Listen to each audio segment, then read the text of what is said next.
मिरजेत शिवतनीकर यांच्यावर प्राणघातक हल्ला, 6 जणांविरुद्ध गुन्हा दाखल. दैनिक वृत्तवेग जिल्हा प्रतिनिधी मनोज कांबळे. मिरज टाकळी रोड परिसरात पूर्व वैमनस्यातून प्रदीप उर्फ शिवतनीकर यांच्यावर झालेल्या प्राणघातक हल्ल्याप्रकरणी मिरजेतील मतीन काझी, शौकत शेख, आयन लांडगे, शोएब शेख तसेच 2 अनोळखी युवक अशा एकूण 6 जणांविरुद्ध शहर पोलीस ठाण्यात खुनाचा प्रयत्नाचा गुन्हा दाखल करण्यात आला आहे.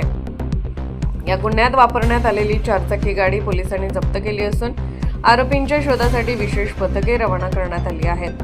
मिळालेल्या माहितीनुसार शिवतनीकर यांच्यावर तलवार आणि कोयत्याने सशस्त्र हल्ला करण्यात आला. हल्लेखोरांनी त्यांच्यावर तब्बल 12 ते 13 वार केल्यानंतर घटनास्थळावरून पलायन केले. गंभीर जखमी अवस्थेतील अथनीकर यांच्यावर सध्या मिरज शासकीय रुग्णालयात उपचार सुरू आहेत. घटनेची माहिती मिळताच अप्पर पोलीस अधीक्षक कल्पना बारवकर, पोलीस उपअधीक्षक प्रणय गिल्डा आणि पोलीस निरीक्षक किरण चौगले यांनी घटनास्थळी भेट देऊन परिस्थितीची पाहणी केली व तपासाबाबत आवश्यक सूचना दिल्या. या प्रकरणी मतीन काझी, शौकत शेख, आयन लांडगे, शोएब शेख आणि 2 अनोळखी आरोपीविरुद्ध भारतीय न्याय संहितेअंतर्गत खुनाच्या प्रयत्नाचा गुन्हा दाखल करण्यात आला आहे. पोलिसांनी गुन्ह्यात वापरलेली 4 चाकी गाडी ताब्यात घेतली असून आरोपीचा शोध घेण्यासाठी विविध ठिकाणी पथके पाठवण्यात आली आहेत. दरम्यान आरोपी मतीन काझी याच्यावर यापूर्वीही विविध गुन्हे दाखल असल्याने त्यांच्यावर हद्दपारीची कारवाई करण्यात आली होती.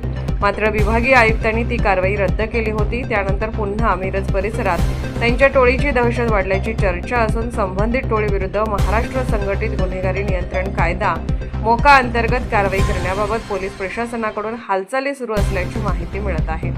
वृत्तवेग न्यूज नेटवर्ककडून मुख्य संपादक गणेश वायदंडे.